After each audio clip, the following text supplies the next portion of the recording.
¿Alguna vez se han preguntado cómo se formó México y cuáles son los acontecimientos que dieron origen a nuestra identidad? Hola a todos, hoy les hablaremos de la historia de nuestro hermoso y bello país.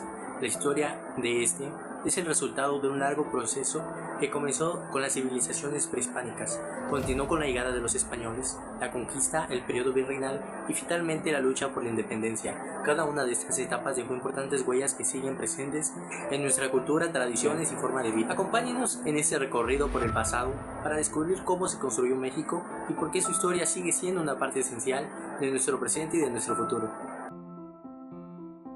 La etapa prehispánica de México se desarrolló desde el establecimiento de los primeros grupos humanos en el continente americano, cerca del año 3000 a.C., antes de la llegada de los españoles y la caída de Tenochtitlan en 1521. Durante ese tiempo, México se dividió en tres grandes superáreas culturales, cuyos límites no eran necesariamente geográficos, y empezamos con las tres áreas culturales. Vamos con Aridoamérica.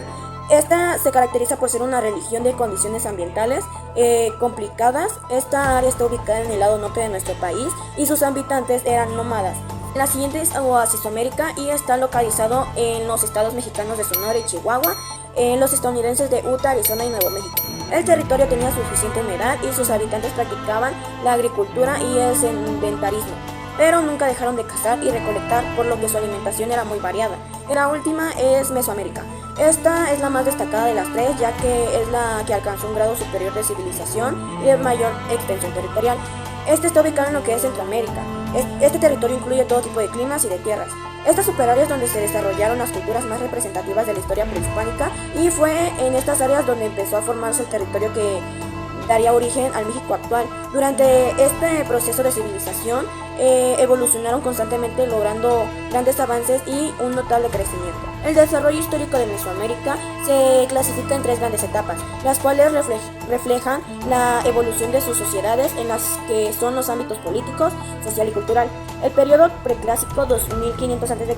y 200 después de Cristo. Durante esa etapa surgieron las primeras aldeas dedicadas a la agricultura. Toda destacada fue la cultura olmeca, que se consideraba o se considera como la cultura madre. En el periodo clásico, 200 después de Cristo y 900 después de Cristo, fue un periodo de gran avance cultural y científico, especialmente en los campos de la astronomía y la construcción. Durante esta época se fortaleció la estructura social por las clases y el surgimiento de las grandes ciudades. Los mayas, que presentaban al final del preclásico, pero durante el clásico se desarrollaron. El posclásico, de 900 después de Cristo y 1500 después de Cristo, este periodo se distinguió por la conquista de nuevos territorios y de constantes enfrentamientos entre ciudades y señoríos. Además, las grandes ciudades crecieron considerablemente. Entre las culturas destacadas, la mexica, que es la última gran cultura de Mesoamérica, y su caída marcó la propia del mundo mesoamericano.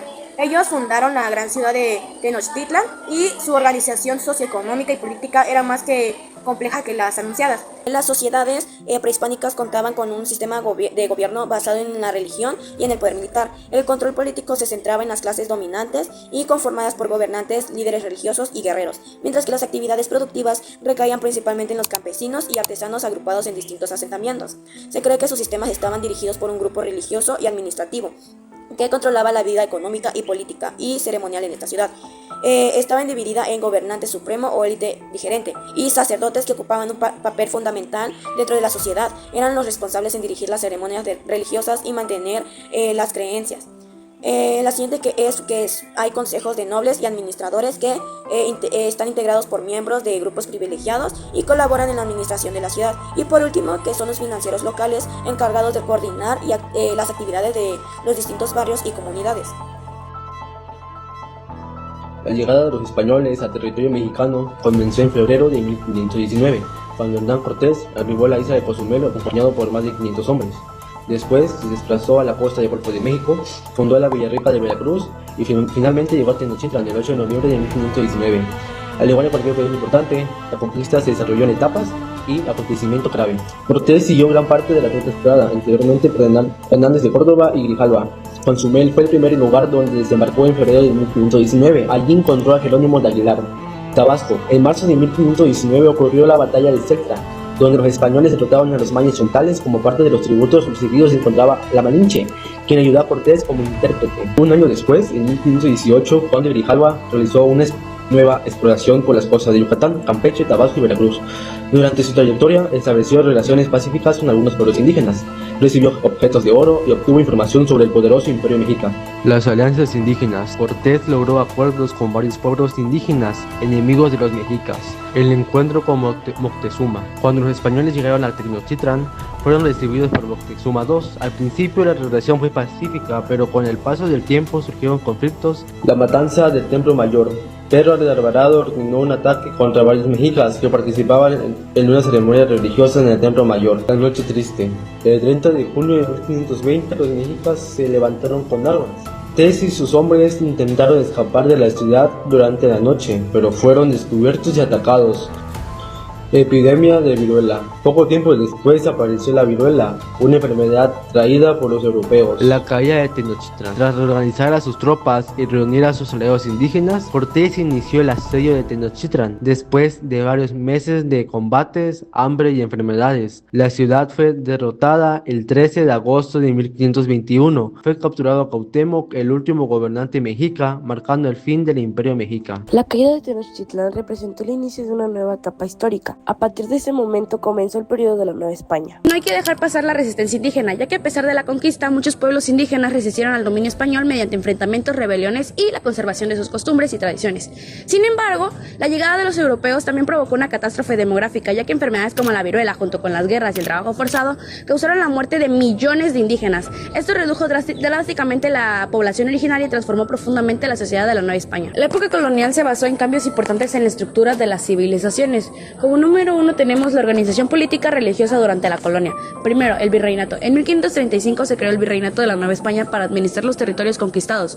Número 2, instituciones de gobierno. Para mantener el control del territorio existían diferentes organismos como la Real Audiencia y el Consejo de Indias y junto a los cabildos. La evangelización. La Iglesia Católica tuvo gran influencia durante la época colonial. Se difundió la religión católica entre los pueblos indígenas. Muchas creencias y ceremonias indígenas fueron prohibidas y varios templos prehispánicos fueron destruidos o convertidos en iglesias.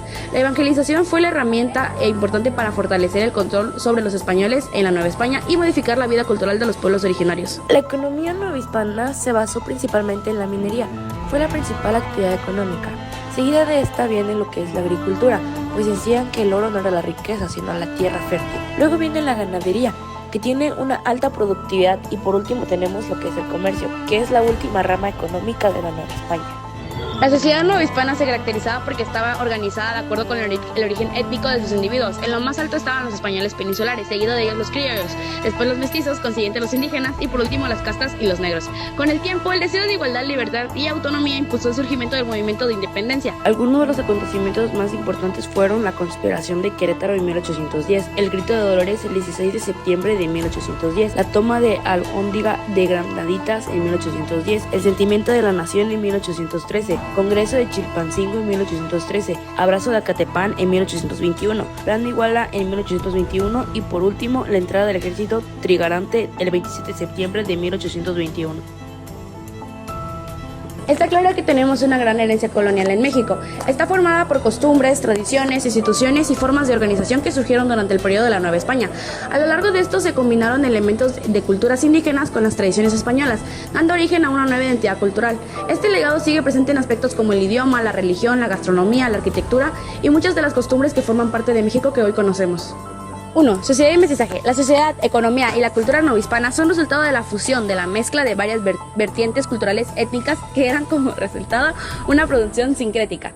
2. Cultura e idioma. El idioma español ha sido de vital importancia, aunque también algunas veces y en algunos casos el español se ha enriquecido con vocablos de las lenguas de sus culturas nativas. Con el paso del tiempo, algunas tradiciones indígenas se mezclaron con las prácticas cristianas, dando origen a festividades y expresiones religiosas que aún se conservan en México. 3. Instituciones y economía y educación. Durante la época virreinal se fundaron las primeras instituciones de educación superior, entre ellas destacó la Real y Pontificia Universidad de México, creada en 1551, considerada el antecedente de la actual Universidad Nacional Autónoma de México, es decir, la UNAM. Actividades económicas. La economía de la Nueva España dependía principalmente de la minería, especialmente de extracción de plata, así como la de la agricultura y la ganadería desarrolladas en grandes haciendas. Buenos días, estamos con la profe Matilde. Vamos a grabar unas encuestas sobre la herencia colonial. Bueno, primera pregunta, ¿por qué considera importante conocer la herencia colonial y su influencia en la historia de México? En lo que sería la herencia colonial, tuvimos 300 años sometidos políticamente, ideológicamente, en la religión por los españoles. Por lo tanto, tenemos un gran legado que no podemos renunciar y que hoy es muy significativo en lo que sería la herencia cultural, como sería la parte de las construcciones de las grandes iglesias que dejaron en cada lugar donde ellos estuvieron. ¿Usted de qué manera cree que la herencia colonial ha influido en las costumbres, tradiciones y culturas de México? La forma como hablamos no es un español como tal en España, por decirlo así, porque además tenemos ciertos modismos de cada lugar, entonces combinamos esa parte. Último, en base a esto, ¿qué acciones considera usted importantes para conservar y difundir el legado histórico y cultural que dejó esta época colonial a las futuras generaciones? Es importante reconocer ese gran legado y vestigio que nos dieron nuestros antepasados y seguir retomando, más que nada revalorar esa cultura que se ha ido perdiendo, más que la de los españoles, porque creo que si no nos hubiesen venido nosotros fuéramos una potencia. Había más valores en cuanto a lo que sería el honor, los códigos de honor, las leyes eran el deber ser como seres humanos. Bueno, eso es todo, maestra. Muchísimas gracias.